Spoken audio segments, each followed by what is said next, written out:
ನೀತಿಯನ್ನ ಈ ನಾಡಿನಲ್ಲಿ ಕಳೆದ 3-4 ದಶಕಗಳಿಂದ ತಮ್ಮ ಅತ್ಯಂತ ಪರಿಶ್ರಮದಿಂದ ಈ ಸಂಘಟನೆಯನ್ನ ಮಾಡುವ ಮುಖಾಂತರ ನಮ್ಮೆಲ್ಲರಿಗೂ ಕಳೆದ 3-4 ದಶಕಗಳಿಂದ ನನ್ನ ಒಡನಾಟವನ್ನು ಹೊಂದಿರತಕ್ಕಂಥ ಆತ್ಮೀಯರಾದ ಡಿ.ಜಿ. ಸಾಗರ್ ಅವರೇ, ಈ ಕಾರ್ಯಕ್ರಮಕ್ಕೆ ಉದ್ಘಾಟನೆಯನ್ನು ಮಾಡಿರ್ತಕ್ಕಂಥ ಸಿಂದಗಿ ಭಾಗದ ಜನಪ್ರಿಯ ಶಾಸಕರು ಆತ್ಮೀಯರು ಆದ ಸನ್ಮಾನ್ಯ ಅಶೋಕ್ ಮನಗುಳಿ ಅವರೇ, ಈ ಕಾರ್ಯಕ್ರಮದ ಮೆರವಣಿಗೆಗೆ ಚಾಲನೆಯನ್ನು ನೀಡಿರ್ತಕ್ಕಂಥ ಈ ಭಾಗದ ಕಾಂಗ್ರೆಸ್ ಪಕ್ಷದ ನಾಯಕರು ಸನ್ಮಾನ್ಯ ಶ್ರೀ ಪ್ರಭುಗೌಡ ಲಿಂಗದಳ್ಳಿ ಅವರೇ, ಬಿಜೆಪಿ ಪಕ್ಷದ ಈ ಭಾಗದ ಮುಖಂಡರಾಗಿರ್ತಕ್ಕಂಥ ಸನ್ಮಾನ್ಯ ಶ್ರೀ ಬಸನಗೌಡ ಪಾಟೀಲ್ ರೇ ಹಾಗೂ ಇಡೀ ಕಾರ್ಯಕ್ರಮದ ಆಯೋಜನೆಯನ್ನು ಮಾಡಿ ಪ್ರಾಸ್ತಾವಿಕವಾಗಿ ಮಾತಾಡಬೇಕಾಗಿತ್ತು. ನನ್ನ ನಂತರ ಮಾತಾಡ್ತಾರೆ ಅವರು. ಈ ಒಂದು ಸಂಘಟನೆಗೆ ಹೊಸ ಹುರುಪನ್ನು ತುಂಬಿರ್ತಕ್ಕಂಥ ಆತ್ಮೀಯರಾದ ಮಯೂರ್ ಅವರೇ ಹಾಗೂ ವೇದಿಕೆಯನ್ನು ಅಲಂಕರಿಸಿರ್ತಕ್ಕಂಥ ಸನ್ಮಾನ್ಯ ಶ್ರೀ ಸಿದ್ದು ರಾಯಣ್ಣ ಅವರೇ, ಶಿವಪುತ್ರ ಜವಳಿ ಅವರೇ, ಪರಶುರಾಮ್ ಕಾಂಬಳಿ ಅವರೇ, ನನ್ನ ಜೊತೆಗೆ ಆಗಮಿಸಿರ್ತಕ್ಕಂಥ ಇಂಡಿ ಭಾಗದ ಹಿರಿಯರು, ಲಿಂಬೆ ಅಭಿವೃದ್ಧಿ ಮಂಡಳಿಯ ಅಧ್ಯಕ್ಷರಾಗಿರ್ತಕ್ಕಂಥ ಆತ್ಮೀಯರಾದ ಶ್ರೀ ಭೀಮೋಣ ಕೌಲಿಗೆ ಅವರೇ, ಇಂಡಿ ಬ್ಲಾಕ್ ಕಾಂಗ್ರೆಸ್ನ ಅಧ್ಯಕ್ಷರು ಆತ್ಮೀಯರಾದ ಯುವ ಉತ್ಸಾಹಿಯಾಗಿರ್ತಕ್ಕಂಥ ಶ್ರೀ ಶಿವಗಪ್ಪ ಚನಗೊಂಡ ಅವರೇ, ಆತ್ಮೀಯರಾಗಿರ್ತಕ್ಕಂಥ ಪ್ರಕಾಶ್ ಪಾಟಿ ಅವರೇ, ಧನರಾಜ್ ಮುಜಗೊಂಡ್ ಅವರೇ, ಇಲ್ಲಿ ವೇದಿಕೆಯನ್ನು ಅಲಂಕರಿಸಿರ್ತಕ್ಕಂಥ ಎಲ್ಲ ಆತ್ಮೀಯರೇ, ಇಲ್ಲಿ ಕೂಡಿರ್ತಕ್ಕಂಥ ಆತ್ಮೀಯ ಬಂಧುಗಳೇ, ಕಾರ್ಯಕ್ರಮದಲ್ಲಿ ನನ್ನಿಂದ ಸ್ವಲ್ಪ ಜನರಿಗೆ ಗೌರವಿಸುವಲ್ಲಿ ವ್ಯತ್ಯಯ ಆಗಿದೆ. ದಯವಿಟ್ಟು ನಾನು ಅದಕ್ಕೆ ವಿಷಾದವನ್ನ ವ್ಯಕ್ತಪಡಿಸಿ, ಈ ರಾಜಕಾರಣಿಗಳ ಪರಿಸ್ಥಿತಿ ಹೆಂಗಂದ್ರೆ ಎಲ್ಲಿಯೂ ಪರಿಪೂರ್ಣ ಆಗಂಗಿಲ್ಲ. Touch and go, hit and run ಅನ್ನಂಗ ಇಲ್ಲೇನ ಪಕ್ಕದ ಕ್ಷೇತ್ರದ ಶಿರಕನಹಳ್ಳಿ ಒಂದು ಕಾರ್ಯಕ್ರಮ 5 ಗಂಟೆ ಪ್ರಾರಂಭ ಆಗ್ಯದ. 8 ಎಳಿಬೇಕಂದ್ರೆ ಅವ್ರು ಎಳೆಯುವ ಸಮಯ ಮುಗಿದೋಗ್ಯದ. ಸೊ ಅವ್ರ ಒತ್ತಡಕ್ಕೆ ನಾನು ಅದಕ್ಕೆ ಮೈಗೂರು ಕೇಳಿದೆ, 8ಕ್ಕೆ ನಾನೇ ಬರ್ತೀನಿ ಅದು ಮುಗಿಸಂತ ಹೇಳಿ. ಇವ್ರದ್ದು ಪ್ರೆಷರ್ ಹೆಂಗಿತ್ತಂದ್ರೆ ಮೊದಲೇ ಹೆಂಗದ ಗೊತ್ತದ. ಸೊ ಅದಕ್ಕೆ ನಾನು ಮೊದಲು ಇಲ್ಲಿ ಬಂದು ಅಲ್ಲಿ ಹೋಗ್ಬೇಕು ಅಂತಕ್ಕಂಥ ದೃಷ್ಟಿಯಿಂದ ಇಲ್ಲಿ ಬಂದಿದ್ದೀನಿ. 2 ಮಾತುಗಳನ್ನ ಮಾತನಾಡಿ ಸಭೆಯ ಮಧ್ಯದಲ್ಲೇ ನಿರ್ಗಮಿಸುವುದು ಸಭೆಯ ಸಂಪ್ರದಾಯ ಅಲ್ಲ ಅಂತಕ್ಕಂಥ ಪರಿಜ್ಞಾನ ಇದ್ರೂ ಕೂಡ ನಿಮ್ಮ ಪಕ್ಕದ ಶಿರಕನಹಳ್ಳಿ ಒಂದು ಕಾರ್ಯಕ್ರಮ ಇರೋದ್ರಿಂದ ನಾನು ಅನಿವಾರ್ಯವಾಗಿ ಇಲ್ಲಿ ನಿರ್ಗಮಿಸಬೇಕಾಗಿದೆ. ತಾವೆಲ್ಲ ಅದಕ್ಕೆ ಸಹಕರಿಸಬೇಕು ಅಂತಕ್ಕಂಥ ಮಾತನ್ನ ಹೇಳಿ, ಒಂದು ಬಹಳ ಮುಖ್ಯವಾದಂತಹ ಒಂದು ವಿಷಯವನ್ನು ಇಟ್ಟುಕೊಂಡು ಇವತ್ತು ಜಾಗೃತಿಯನ್ನು ಮಾಡತಕ್ಕಂಥ ಕಾರ್ಯವನ್ನ ಹಮ್ಮಿಕೊಂಡಿದ್ದಾರೆ. ಇಡೀ ಪ್ರಪಂಚದಲ್ಲೇ ಒಂದು ಪ್ರಜಾಪ್ರಭುತ್ವ ಯಶಸ್ವಿ ಆಗಿದ್ರೆ ಅದಕ್ಕೆ ಕಾರಣ ಡಾಕ್ಟರ್ ಬಾಬಾ ಸಾಹೇಬರ ಕೊಟ್ಟಿರ್ತಕ್ಕಂಥ ಸಂವಿಧಾನ ಅನ್ನೋದನ್ನ ಬಹಳ ಅಭಿಮಾನದಿಂದ ಇವತ್ತು ಈ ದೇಶದಲ್ಲಿ ನಾವು ಸ್ಮರಿಸ್ಕೊತಾ ಇದ್ದೀವಿ. ಇಡೀ ಪ್ರಪಂಚ ನಮ್ಮನ್ನೇನಾದ್ರೂ ಗೌರವಿಸ್ತಾ ಇದ್ರೆ ಆ ಮಹಾನ್ ಚೇತನನ ಮೂಲಕ ಈ ದೇಶವನ್ನ ಗೌರವಿಸ್ತಿರೋದನ್ನ ನಾವೆಲ್ಲ ನೆನಪಿಸ್ಕೋಬೇಕಾಗ್ತದೆ.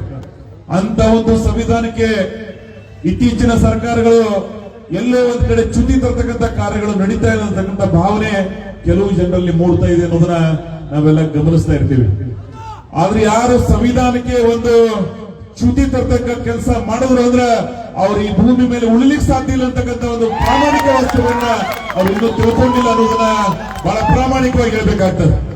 ರಾಜಕಾರಣ ಪಕ್ಷಗಳು ಅಧಿಕಾರಿಗಳು ಬರ್ತಾ ಹೋಗ್ತವೆ, ಬಹಳ ಮಹತ್ವದಲ್ಲ. ಆದ್ರೆ ಈ ದೇಶದ ಸಂವಿಧಾನ ಬಹಳ ಮುಖ್ಯವಾಗಿ ನಾವು ಅದನ್ನು ಗೌರವಿಸಬೇಕಾಗ್ತದೆ. ಅದಕ್ಕಾಗಿ ಇವತ್ತು ಆ ಸಂವಿಧಾನಕ್ಕೆ ಚುಕ್ಕಿ ತರ್ತಕ್ಕಂಥ ಯಾವುದೇ ಪ್ರಯತ್ನ ಮಾಡಿದ್ರೆ ಅದು ಮನುಷ್ಯನು ಸಹಿಸಿಕೊಳ್ಳೋದಲ್ಲ, ನಾಗರಿಕ ಸಮಾಜ ಸಹಿಸಿಕೊಳ್ಳಕ್ಕೆ ಸಾಧ್ಯ ಇಲ್ಲ. ಯಾರು ಸಂವಿಧಾನವನ್ನ ಗಮನಿಸಿದ್ದಾರೆ, ಬಸವಣ್ಣ ನಟ್ಟಿರ್ತಕ್ಕಂಥ ಸಸಿ 8ನೇ ಶತಮಾನದಲ್ಲಿ ಏನೋ ಸಮಾನತೆಯ ಪ್ರತಿಬಿಂಬವನ್ನ, ಆ ಅನುಭವ ಮಂಟಪವನ್ನ ಪ್ರತಿಪಾದನೆ ಮಾಡತಕ್ಕಂಥ ಒಂದು ಚಿಂತನೆ ಅದು ಸಂವಿಧಾನ. ಅದಕ್ಕಾಗಿನೇ ನಾವು ಬುದ್ಧನನ್ನ ನಾವು ನೆನಪಿಸ್ಕೋತೀವಿ, ಬಸವಣ್ಣನ ನಾವು ನೆನಪಿಸ್ಕೋತೀವಿ, ಆ ಮಹಾನ್ ಚೇತನರಾಗಿರ್ತಕ್ಕಂಥ ಡಾಕ್ಟರ್ ಬಾಬಾ ಸಾಹೇಬ್ರನ್ನ ನೆನಪಿಸ್ಕೋತೀವಿ. ನಾವು ಇಂಥ ಒಂದು ಭವ್ಯ ಇತಿಹಾಸ ಇರತಕ್ಕಂಥ ಈ ದೇಶದ ಸಂವಿಧಾನ ಇನ್ನೊಬ್ಬರಿಗೆ ಮಾದರಿಯಾಗಿದೆ. ಅದಕ್ಕಾಗಿ ಪ್ರಪಂಚದ ಅನೇಕ ರಾಷ್ಟ್ರಗಳಲ್ಲಿ ಅದನ್ನು ಗೌರವಿಸ್ತಾ ಇದ್ದಾರೆ, ಸ್ಮರಿಸ್ಕೊತಾ ಇದ್ದಾರೆ. ಅದಕ್ಕಾಗಿ ನಾನು ಹೆಚ್ಚಿಗೆ ಮಾತನಾಡಂಗಿಲ್ಲ. ಇಲ್ಲಿ ಬಹಳ ಜನ ಹೋರಾಟಗಾರಿದ್ದಾರೆ, ಸಂವಿಧಾನದ ಬಗ್ಗೆ ಅನೇಕ ಚಿಂತನೆಗಳನ್ನು ಇಟ್ಟುಕೊಂಡವರು ಇದ್ದಾರೆ. ನಿಮ್ಮೆಲ್ಲರ ಮಾತುಗಳನ್ನು ಬರಲಿ, ಅದ್ರ ಒಂದು ಮಾತ್ರ ಬಹಳ ಪ್ರಾಮಾಣಿಕವಾಗಿ ಹೇಳಬೇಕಾಗ್ತದೆ. ಈ ದೇಶಕ್ಕೆ ಭದ್ರ ಬುನಾದಿನೇ ಸಂವಿಧಾನ. ಆ ಸಂವಿಧಾನ ಕೊಟ್ಟಿರ್ತಕ್ಕಂಥ ಚೌಕಟ್ಟಿನಲ್ಲಿ ನಾವೆಲ್ಲ ಕಾರ್ಯವನ್ನ ಮಾಡಬೇಕಾಗ್ತದೆ. ಇವತ್ತು ಕಾರ್ಯಾಂಗ ಶಾಸಕಾಂಗ ನ್ಯಾಯಾಂಗ ಇವೆಲ್ಲವನ್ನ ಗಮನಿಸಬೇಕಾದದ್ದು ಇನ್ನೊಂದು ಮಾಧ್ಯಮ ಏನು ಪ್ರತಿಕಾರಂಗ. ಈ 4 ಅಂಗಗಳು ತಮ್ಮ ಕಾರ್ಯಗಳನ್ನ ಪ್ರಾಮಾಣಿಕವಾಗಿ ಮಾಡಿದ್ದೆ ಆದ್ರೆ ಈ ದೇಶ ಒಂದು ವಿಶೇಷವಾಗಿ ಬೆಳವಣಿಗೆ ಆಗಲಿಕ್ಕೆ ಸಾಧ್ಯ ಆಗ್ತದೆ. ಅದಕ್ಕಾಗಿ ಸಂವಿಧಾನದ ಪರಿಚ್ಛೇದನೆಯನ್ನ ಬಹಳ ಜನ ನಾವು ನೋಡ್ಕೊಂಡಿಲ್ಲ, ಬಹಳ ಸ್ವಲ್ಪ ತಿಳ್ಕೊಂಡಿದ್ದೀವಿ ನಾವು. ಸಂವಿಧಾನ ಯಾರು ತಿಳ್ಕೊಂಡಿದ್ದಾರೆ ಅವರ ಪರಿಪೂರ್ಣ ಬದುಕು ಸಾರ್ಥಕ ಆಗ್ಲಿಕ್ಕೆ ಸಾಧ್ಯ ಆಗ್ತದೆ. ಅದಕ್ಕಾಗಿ ನಾನು ಕಳಕಳಿಯ ವಿನಂತಿ, ಸಂವಿಧಾನಕ್ಕೆ ಚ್ಯುತಿ ತರದ ಹಾಗೆ ಪ್ರತಿಯೊಬ್ಬರು ನಾವು ಆ ದಾರಿಯಲ್ಲಿ ಸಾಗಬೇಕಾಗ್ತದೆ. ಇವತ್ತೇನು ಸ್ವತಂತ್ರ ಭಾರತದ ನಂತರ ಈ ದೇಶಕ್ಕೆ ಒಂದು ಭದ್ರ ಬುನಾದಿಯನ್ನ ಏನು ನಮ್ಮ ಪೂರ್ವಜರು ಹಾಕಿಕೊಟ್ಟಿದ್ದಾರೆ ಆ ದಾರಿಯಲ್ಲಿ ಸಾಗ್ಲಿಕ್ಕೆ ನಾವೆಲ್ಲ ಸಾಗೋಣ ಅಂತಕ್ಕಂಥ ಮಾತನ್ನು ಹೇಳಿ ನಾನು ಇನ್ನೊಮ್ಮೆ ಈ ಸಂವಿಧಾನ ಜಾಗೃತಿ ಸಮಾವೇಶವನ್ನ ಬಹಳ ಪ್ರಾಂಜೋಲ ಮನಸ್ಸಿನಿಂದ ಬಿಜಾಪುರ ಜಿಲ್ಲೆಯ ಜನ, ಬಸವಣ್ಣ ಹುಟ್ಟಿರ್ತಕ್ಕಂಥ ಈ ನಾಡು ಇದು, ಈ ಭಾಗದಲ್ಲಿ ಸಮಾನತೆಯ ಚಿತ್ರಣವನ್ನು ನಾವು ಮಾಡಿದಂತ ಕೀರ್ತಿ ಈ ಜಿಲ್ಲೆಗೆ ಬರ್ತದೆ. ಆ ಕಾಲದಲ್ಲೇ ಆ ಇತಿಹಾಸವನ್ನ ನಾವು ಹೊಂದಿದವರಿದ್ದೀವಿ.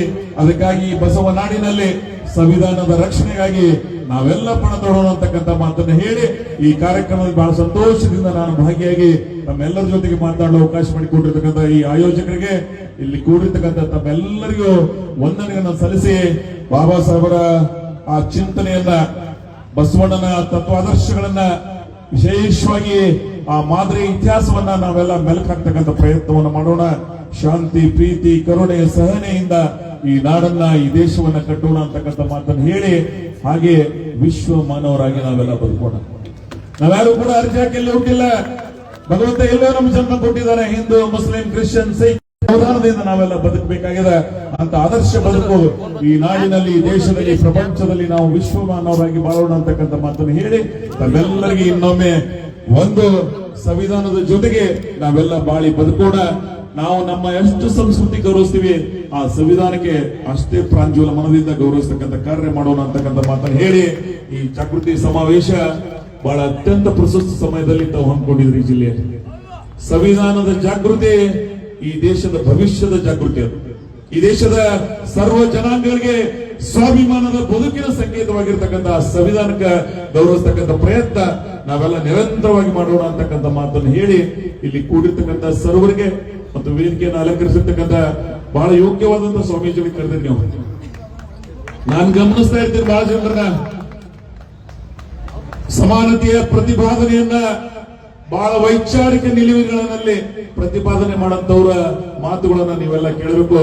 ಹಾಗೆ ಡಿ.ಜೆ. ಸಾಗರ್ ಅವರು ಇವತ್ತು ಅವ್ರದೇ ಆದಂತಹ ಒಂದು ಗಟ್ಟಿ ನಿಲುವಿನಿಂದ ಈ ಸಂಘಟನೆಯನ್ನು ಕಟ್ಟಿದ್ದಾರೆ. ರಾಜಕೀಯವಾಗಿ ಅವಕಾಶ ಆಗ್ಬೇಕಾಯ್ತು, ಭವಿಷ್ಯದಲ್ಲಿ ಮುಂದೆ ಒಂದು ದಿವಸ ಆಗಲಿ ಅಂತ ಹೇಳಿ ನಮ್ಮೆಲ್ಲರ ಹಾರೈಕೆಗಳಿದಾವೆ. ಯಾರು ಅಧಿಕಾರಕ್ಕಾಗಿ ಹುಟ್ಟಿಲ್ಲ, ಜಾಗೃತಿ, ಸಂಘಟನೆ, ಪ್ರೀತಿ, ವಿಶ್ವಾಸ ನಮಗೆಲ್ಲ ಒಂದೊಂದು ಕ್ಷೇತ್ರ ಇರ್ಬೋದು.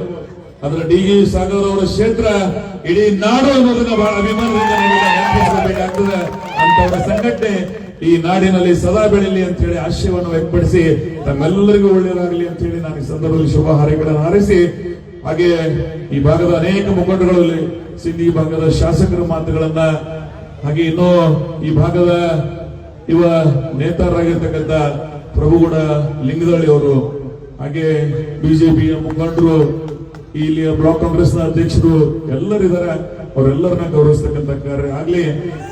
ವಿಶೇಷವಾಗಿ ಈ ಕಾರ್ಯಕ್ರಮ ಬಹಳ ಇನ್ನು ಅನೇಕ ಜನ ನಮ್ಮವರು ಬರ್ಬೇಕಾಗಿತ್ತು, ಬಹಳ ಜನ ನಮ್ಮ ಸಚಿವರು, ಶಾಸಕರುಗಳು, ಅವ್ರ ಪರವಾಗಿನೇ ನಾನು ತಮ್ಮೆಲ್ಲರಿಗೂ ಶುಭವನ್ನ ಕೋರಿ ಒಟ್ಟಾರೆ ಈ ಕಾರ್ಯಕ್ರಮ ಯಶಸ್ವಿಯಾಗಿ ನಡೆಯಲಿ ಅಂತ ಹೇಳಿ ನನ್ನ ಶುಭ ಹಾರೈಕೆಗಳನ್ನು ಹಾರೈಸಿ ತಮ್ಮೆಲ್ಲರಿಗೂ ವಂದಿಸಿ ನನ್ನ 4 ಮಾತುಗಳು ಮುಗಿಸ್ತಾ ಇದ್ದೀನಿ.